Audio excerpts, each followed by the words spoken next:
آقا علیہ السلام ارشاد فرماتے ہیں کہ کعبے کی طرف رخ کر کے اور کعبے کی طرف پیٹ کر کے پیشاب پاخانہ مت کرنا. توجہ ہے، غور کرنا.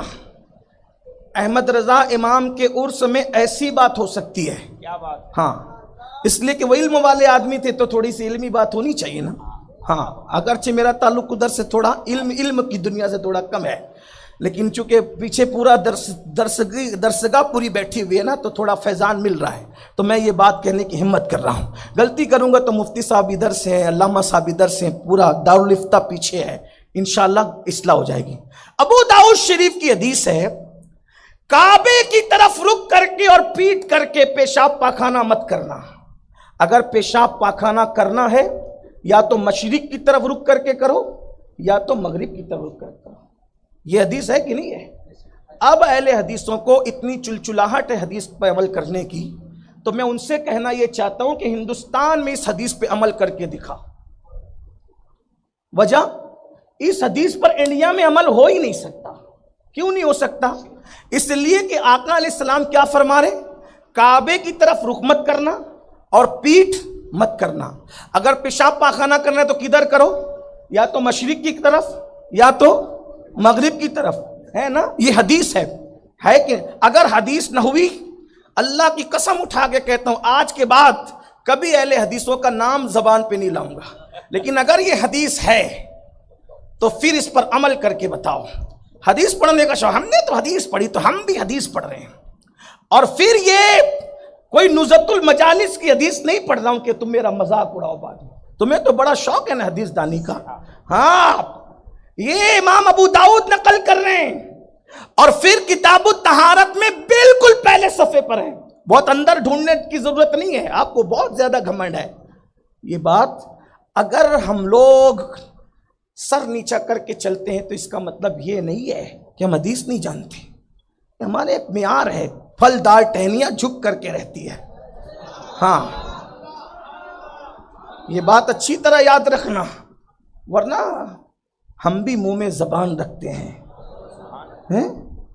ہم بھی منہ میں زبان رکھتے ہیں، ورنہ کیا بات کر نہیں آتی. یہ بات اچھی نہیں ہے. ہوش کے ناخن لو. اور جو ان کے چکر میں حدیث کے نام پر، ان سے کہتا ہوں ہوش کے ناخن لو.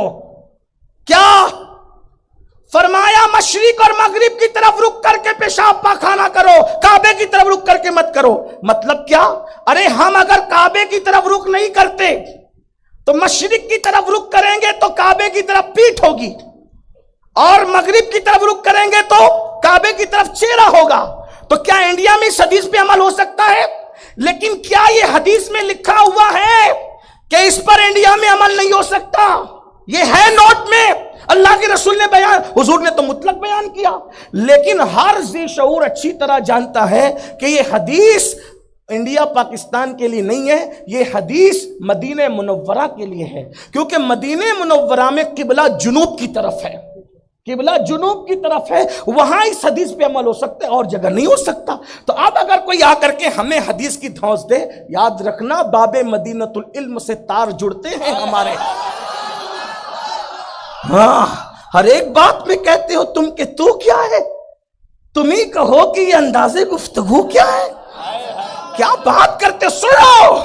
سیدہ کائنات مخدومہ کائنات، اگر بخاری کی بات کرتے ہو پھر بخاری لو. آقا فرماتے ہیں میں نے اپنی بیٹی کا نام فاطمہ اس لیے رکھا کہ فاطمہ پر اور اس کی اولاد پر اور اس سے محبت کرنے والوں پر اللہ نے جہنم کی آگ کو حرام فرما دیا ہے.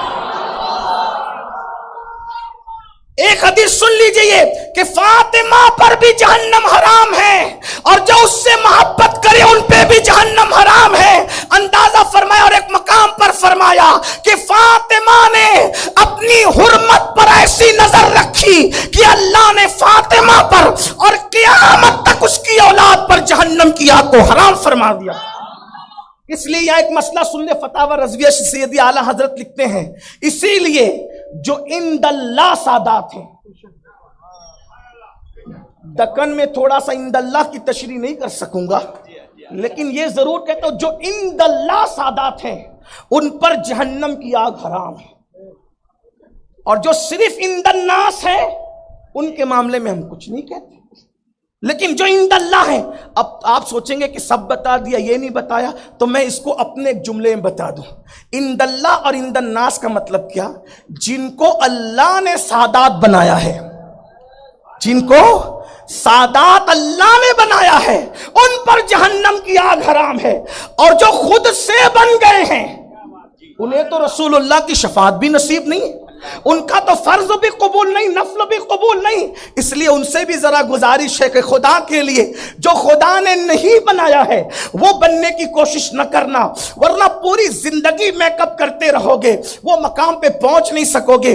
اس لیے یاد رکھنا، نہ شفاعت ان کو نصیب ہے، نہ فرض قبول ہے، نہ نفل قبول ہے۔ تو یاد رکھیے، عند اللہ جو سادات ہیں ان پر جہنم حرام ہے۔ اللہ اکبر۔ تو اب ہم کہیں گے ارے جب نسل سید پر جہنم حرام ہے تو فاطمہ نسل سید نہیں، فاطمہ الزہرا تو اصل سید ہے، سیدوں کی اصل ہے سیدہ فاطمہ۔ ارے صرف ان کی محبت جہنم سے بچا لے جائے گی، بلکہ ایک حدیث پاک ہے، میرے آقا علیہ السلام فرماتے ہیں مولا کائنات سو رہے تھے، سرکار حجرہ فاطمہ میں آئے اور فرمایا فاطمہ یہ جو سو رہا ہے یعنی علی وہ، اور حسن حسین اور میں اور تم یعنی ہم پنجتن جیسے ایک ساتھ یہاں ہے ویسے جنت میں ایک ساتھ رہیں گے۔ تو سخی بیٹی نے کہا بابا ہم تو ایک ساتھ رہیں گے، ہم سے محبت کرنے والے کہاں رہیں گے؟ تو آقا نے فرمایا بیٹی جہاں ہم رہیں گے وہی ہم سے محبت کرنے والے۔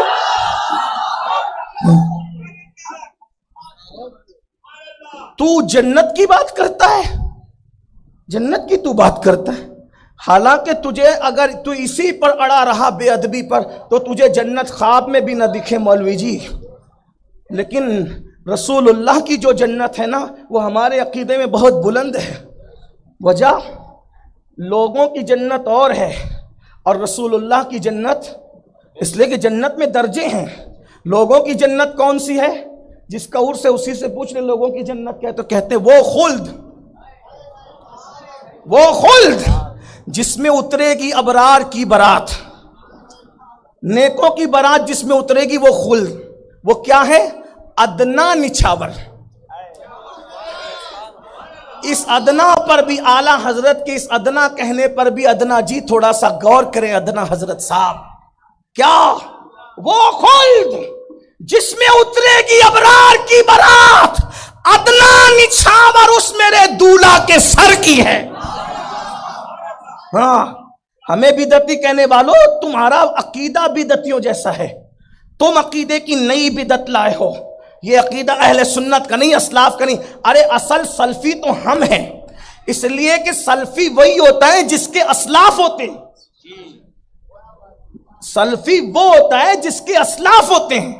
آپ کے پاس کون اسلاف ہے ذرا بتاؤ نا؟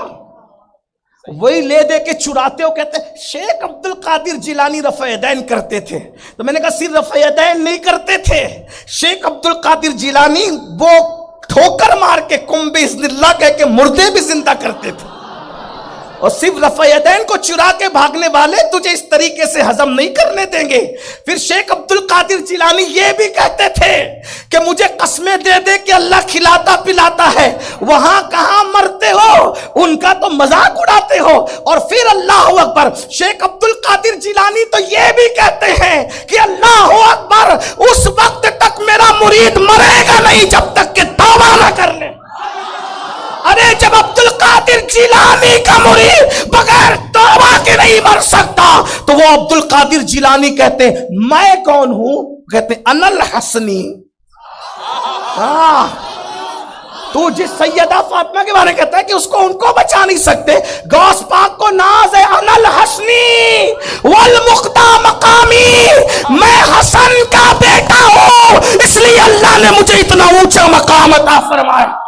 ارے حسن کا بیٹا ہونے پہ ناز ہے غوث پاک کو، اور حسن کس کا بیٹا ہے؟ وہی سیدہ جس کے بارے میں تو کہتا ہے کہ اپنی بیٹی کو نہیں بخشواس۔ بات دور نکل گئی، عرض کیا کر رہا، وہ خلد عرض کروں نا، تھک گئے تو کوئی بات، جس میں اترے گی ابرار کی بارات، ادنا نچھاور. گلبرگہ شریف والوں، دکن میں بارات نکلتی کہ نہیں نکلتی؟ بولے نکلتی ہو تو بولو، نہیں نکلتی تو مت بولو، کوئی ڈرنے کی بات نہیں. نکلتی ہے. بارات میں دولہے کے صدقہ اتارا جاتا ہے. دولہا اگر ٹھیلا چلانے والا ہے تو بھی صدقہ اتارا جاتا ہے، چائے بیچنے والا ہے تو بھی صدقہ. ڈریے مت، دولہے کی بات کر رہا. دولہا اگر چائے بیچنے والا ہے تو بھی صدقہ اتارا جاتا ہے، کرانہ دکان والا ہے تو بھی صدقہ، مولوی صاحب ہے تو بھی صدقہ. لیکن یہ صدقے کا اصول ہے کہ جس کے سر سے اتارا جاتا ہے وہ کتنا ہی کلاش ہو، مفلس ہو، صدقہ اس کو نہیں دیا جاتا. جو ہے صدقہ جس کو اتارا جاتا ہے اس کے ہاتھ میں نہیں دیا جاتا. کیوں؟ اس لیے کہ غیرت عشق کے خلاف ہے کہ جس کا صدقہ اسی کو دیا جائے. صدقہ ہوتا ہی وہ ہے جو غیر کو دیا جائے. ہاں یہ الگ بات ہے کہ اگر آپ نے کوئی الگ طریقہ بنا لیا ہو 2.5% لوگوں نے تو ان کا الگ میٹر ہے، کیونکہ ان کی دنیا ہی الگ ہے. لیکن ہمارے یہاں غیرت عشق یہ ہے کہ دولہے کا صدقہ اس کے ہاتھ میں نہیں دیتے، کسی اور کو دیتے ہیں. اب مجھے بتاؤ، ارے دولہا کلاش بھی ہو تو اس کا اتارا صدقہ اس کو نہیں دیتے. اللہ اکبر. وہ معراج کا دولہا جس کی حکومت زمین سے لے کر کے آسمان تک ہو، اس کا صدقہ کیا ہے؟ وہ خلد جس میں اترے گی ابرار کی بارات، ادنا نشاور اس میرے دولہا کے سر کی ہے. تو جب نبی کا صدقہ اتار کر وہ خلد بانٹی جائے گی تو نبی کو نہیں دی جائے گی، وہ تو نیکوں کو دی جائے گی. رفیع الدین صاحب کو، مفتی زبیر صاحب کو، مولانا جاوید صاحب کو، یہ علامہ حضرات کو، یہ بزرگوں کو، یہ نیک لوگ ہیں. لیکن جو نبی کی جنت ہوگی وہ نیکوں والی نہیں ہوگی، وہ تو الگ جنت ہوگی نا. اس لیے کہ وہ صدقہ نہیں ہے نا. تو جس کا جیسا مرتبہ اس کا ویسا درجہ. اب اس درجے میں نمازی جا نہیں سکتا نماز کی وجہ سے، روزے دار جا نہیں سکتا روزے کی وجہ سے، شہید جا نہیں سکتا شہادت کی وجہ سے، عالم جا نہیں سکتا علم کی وجہ سے، اور ولی جا نہیں سکتا ولایت کی وجہ سے، صحابی جا نہیں سکتا صحابیت کی وجہ سے. دیکھو اعمال کی وجہ سے نبی کا جو درجہ ہے اس درجے میں کوئی نہیں جا سکتا. لیکن ترمذی پکار کے کہہ رہی ہے اگر اہل البیت سے محبت ہے تو محبت اہل بیت کی بنیاد پر نبی جس درجے میں ہوں گے اسی درجے میں غلاموں کو بھی داخل کر دیا.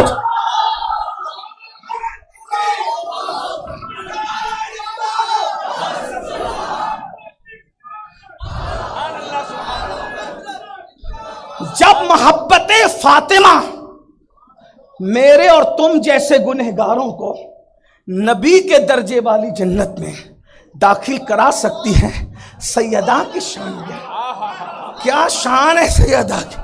مقام شوق جھکا لو، مقام شوق جھکا لو. بلکہ یاد نہیں آتا ہے کہ بڑا اچھا کلام ہے لیکن وہ مجھے یاد نہیں آ رہا ہے. تو عرض یہ کر رہا تھا، بات دور نکل گئی کہ سیدہ کیا ہیں.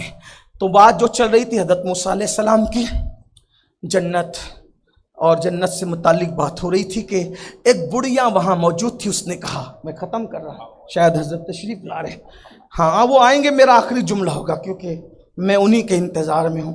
اور ویسے بھی وہ تشریف لاتے ہیں تو میں نہیں بولتا ہوں. میں لوگوں سے اکثر کہتا ہوں کہ اپنے بزرگوں کے سامنے تو سبق سنایا جاتا ہے، تقریر نہیں کی جاتی، لیکن جتنا ٹائم ہے سن لیں تھوڑی دیر. کیا عرض کر رہا تھا؟ توجہ. حضرت موسیٰ کلیم تابوت یوسف علیہ السلام دے کے جانا چاہتے ہیں. بڑھیا کہتی ہے میں مجھے پتہ معلوم ہے بتاؤں گی لیکن شرط ہے. نمبر 1، بڈھی ہو گئی ہوں، مجھے جوانی لوٹا دیں. توجہ، ہاں توجہ فرمائیں، حدیث ہے. ہاں جب سے احمد رضا آیا ہے سنیوں کو مزہ آیا ہے نا. عرس ان کا ہے تو پھر ایسی بات، جب آپ رنگ رضا میں تو ہم بھی ہیں. ہاں توجہ آپ کی. کیا میں بوڑھی ہو چکی ہوں، مجھے جوانی لوٹا دیجیے. کتنا بڑا شرک کہہ دیا.